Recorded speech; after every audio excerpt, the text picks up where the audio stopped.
Hilary Duff is? Any of y'all know? You know who's Hilary Duff? She was in the movie. Lizzie McGuire. Have any of y'all heard of Lizzie McGuire? It's on Disney Plus now. It was like the best Disney show of my time. Who would you compare her to for like today's Disney stars? Just so everyone can kind of have the same. She's like a tame Miley Cyrus. She's like she was just like, yeah, so she's like a little older than me, but she was like the top Disney star of my day, and I was super, like a mega fan of her. And so one day I was going to her concert, and I was like, man, I want everyone to know how big of a Hilary Duff fan I was. Like, I had a poster of her on my wall. I had every single one of her albums. And so when I went to her concert, I went to Kohl's the day before because they were the only store that sold her clothing brand called Stuff by Duff. So I wore a Stuff by Duff shirt to the Hilary Duff concert, and I did my hair in these like weird like bun thing, like pigtail braid. Like, it was crazy because that's what she did in one of her music videos. So I was like, I'm gonna look like her. I'm gonna dress in her brand. And then on the way there, I'm gonna blare every single song of hers that I have on CD, because that's the only way that we could listen to music was through CDs. So I was playing her music on the way there, and I was like, man, everyone's gonna know that I love Hilary Duff based on these things. Everyone's gonna look at me and be like, that girl loves Hilary Duff. And when I got there, like every girl my age was wearing Stuff by Duff. They had their hair done a way that she would do her hair, and everyone was singing every single song that she sang. And I was looking around and I'm like, man, I'm surrounded by people that really love Hilary Duff like I do. And I was thinking this past week, I'm like, man, if that's true of Hilary Duff, shouldn't that be so much more true of followers of Jesus? Shouldn't there be these defining characteristics that you look at someone and you're like, man, that person loves Jesus. That person truly worships Jesus. In the same way that's true of Hilary Duff, it should be even more true of Jesus. And so when I'm looking at Psalm 84, would you open up your Bibles to Psalm 84? I was looking for these defining characteristics of worshipers of Jesus. Psalm 84. Psalm's like toward the middle of your Bible. Psalm 84 is toward the middle of Psalms. Awesome, good job. You like what? Pretty much just opened it. I'm going to give y'all a minute to just take your time and just read through the whole psalm. What's up? Psalm 84. Just read through the whole thing, underline things that stick out to you, circle things. Take a minute and just read through Psalm 84.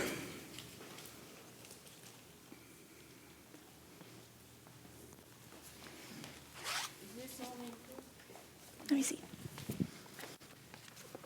Yep, that's exactly it.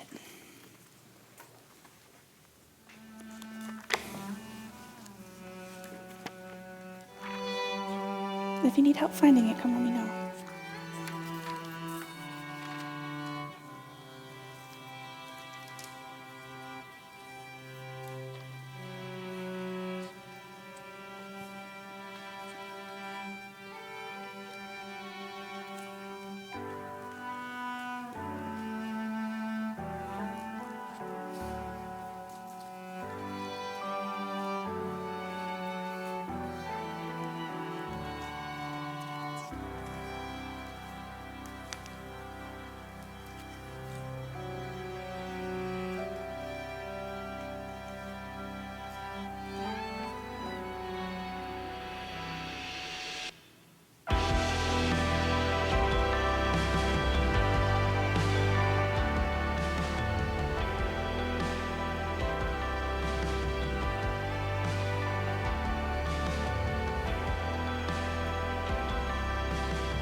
As you finish up, could you huddle into groups of maybe 4 or 5 and just talk about the things that stuck out to you as you read?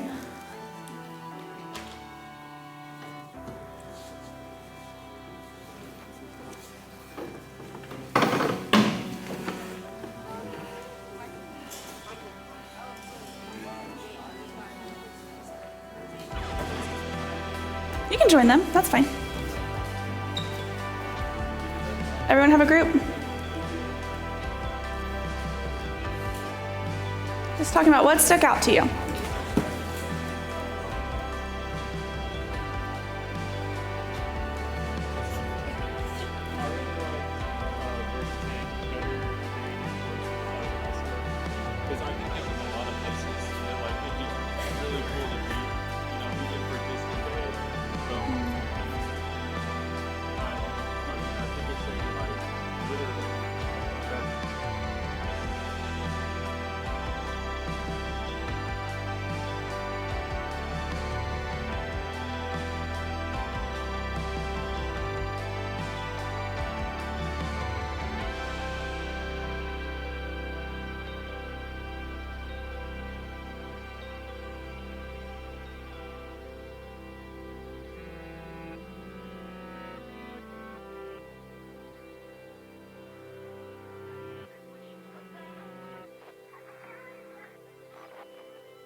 Take about one more minute.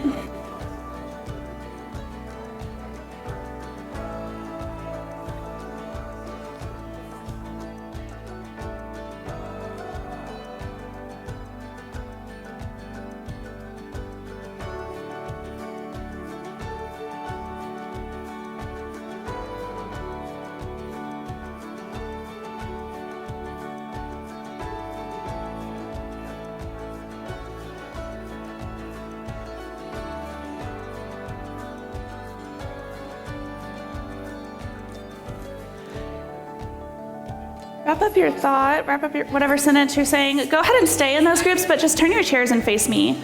We'll do a lot of break-offs and talking about some things as we're going. But the first characteristic of true worshipers that I noticed from this psalm is that true worshipers crave nearness to God.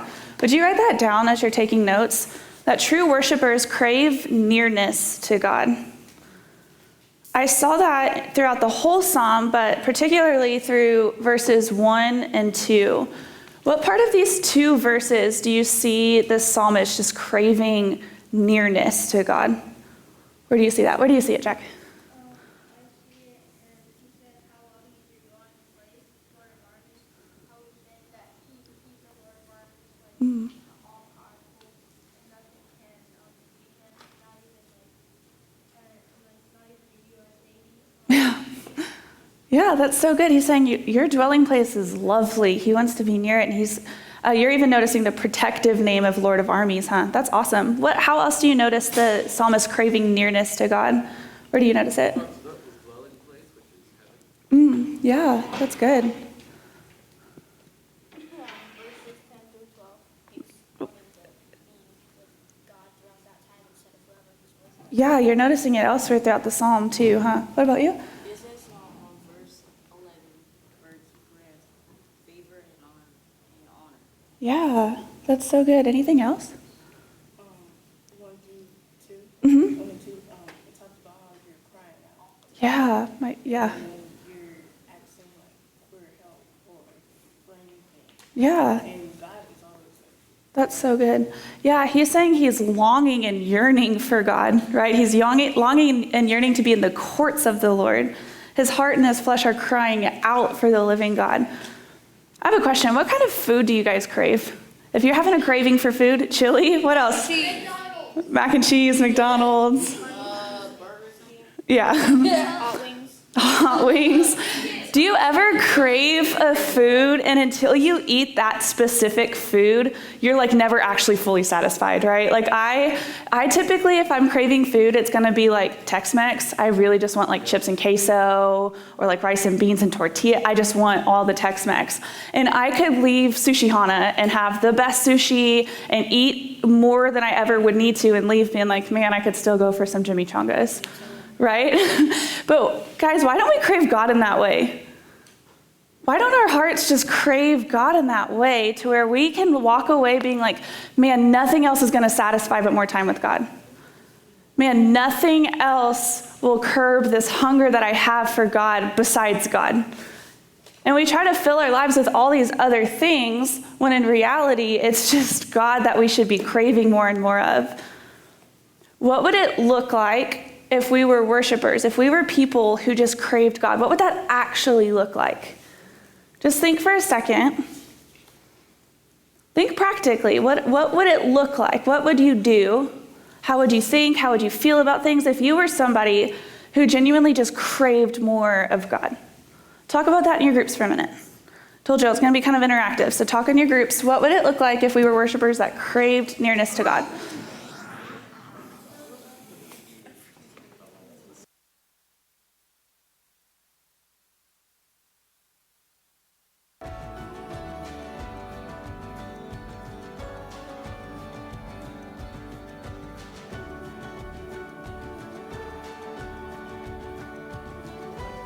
Man, as I was walking around, I was overhearing a bunch of different ideas being shared, and kind of all across the board, I heard people talking about we would find more opportunities to talk about Jesus and to bring him into our relationships. And I even heard we would look more like Jesus based on our desires. Every conversation and interaction and relationship would be drawn to him. We would spend time in the Word, and it wouldn't feel like a chore. Y'all ever spend time in the Word in the mornings or doing life group or whatever it is and be like, man, this sometimes can start feeling like a chore, right? But if we are truly seeking that nearness to God, we would want to spend time in his Word. We would want to get to know him better. And further along in the psalm, I noticed another characteristic of worshipers. Would y'all write this down? True worshipers find strength and security in God. True worshipers find strength and security in God. I saw this in verses 3 through 7. Who would read 3 through 7 for us out loud? Will you read it loud enough for everyone to hear? It's on the screen too. 3 through what? 7. Even a sparrow finds a home, and a swallow a nest for herself, where she places her young, near your altars, Lord of armies, my King and my God. How happy are those who reside in your house, who praise you constantly. Happy are the people whose strength is in you, whose hearts are set on pilgrimage as they pass through the valley of Baca. They make it a source of spring water.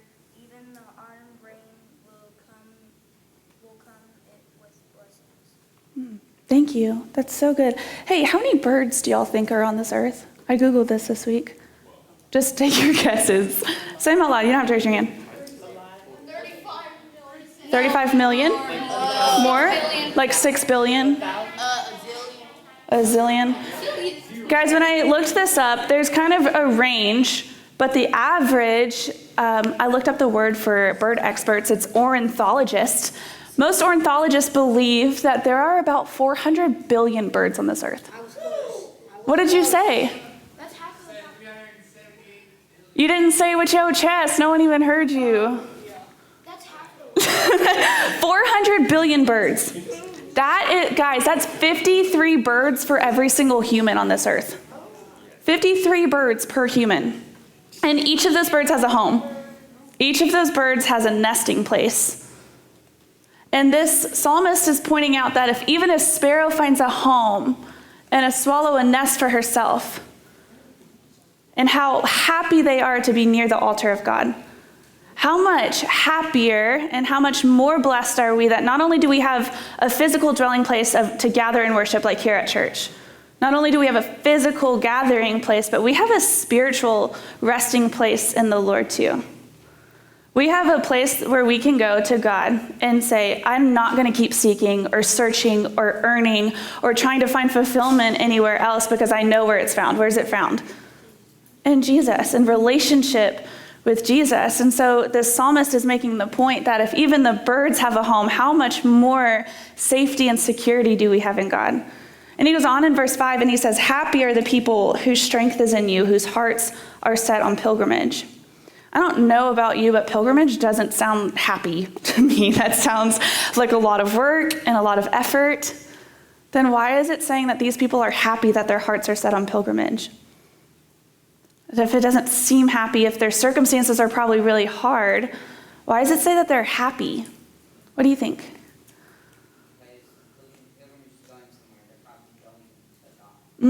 Yeah, their hearts are set on going toward God. That's so good. Oh, they're free. Yeah. What do you think?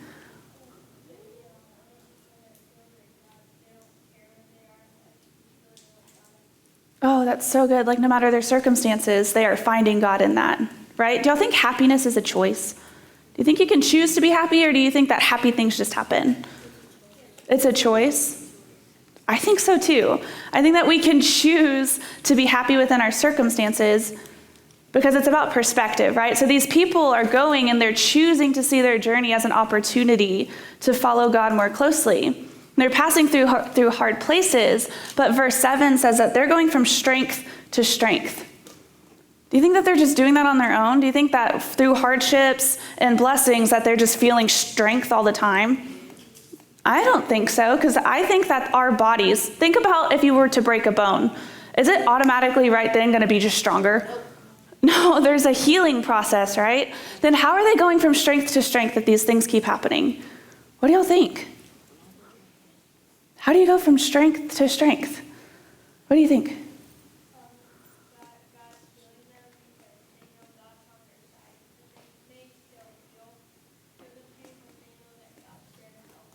Exactly. They're choosing their perspective, right? They're choosing to see God in their circumstances. I have a couple more questions for y'all to discuss about this point. What does it mean to find strength in God? What does that actually mean, and how do we actually do that? Not just finding strength in God is turning to God. What does that actually mean in your own lives? I want to hear y'all talking about that, and I'm going to walk around and hear what you guys are thinking. What does that actually mean?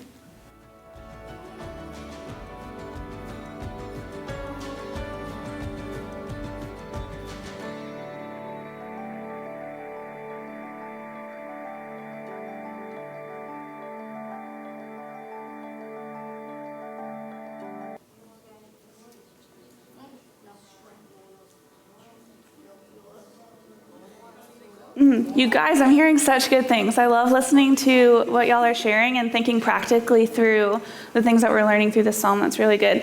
What I'm hearing the most of is it's about changing your perspective from like, man, how is this circumstance affecting me? To, hey, how can I use this to magnify the kingdom? How can I use this to find more fulfillment in God? Will you share what you shared in the group? What's your name?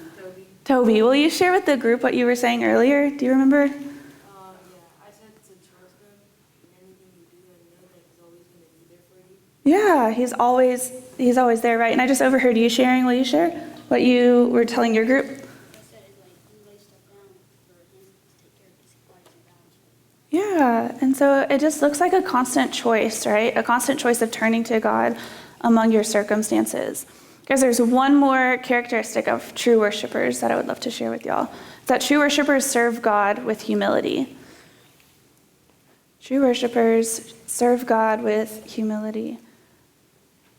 It's interesting, when I first heard y'all read the verses and talk about what stuck out to y'all the most, verses 10 through 12 is what I kept hearing over and over. If those verses were the ones that stuck out to you, why was that? Why was it that 10 through 12 stuck out to you the most? What do you think? Because it's talking about how he wants to be with him, and he would rather be in one place, in a place with God, than with the people that he's talks about the shield on the armor. Mm-hmm. That's so good. What do you think, Anna?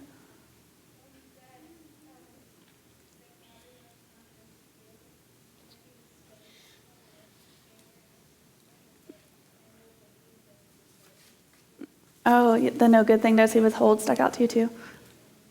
Yeah, will someone read this whole thing for us? Patton, you want to read the whole thing? Will you say it loudly for everyone? You can just read it from the screen if you can see it.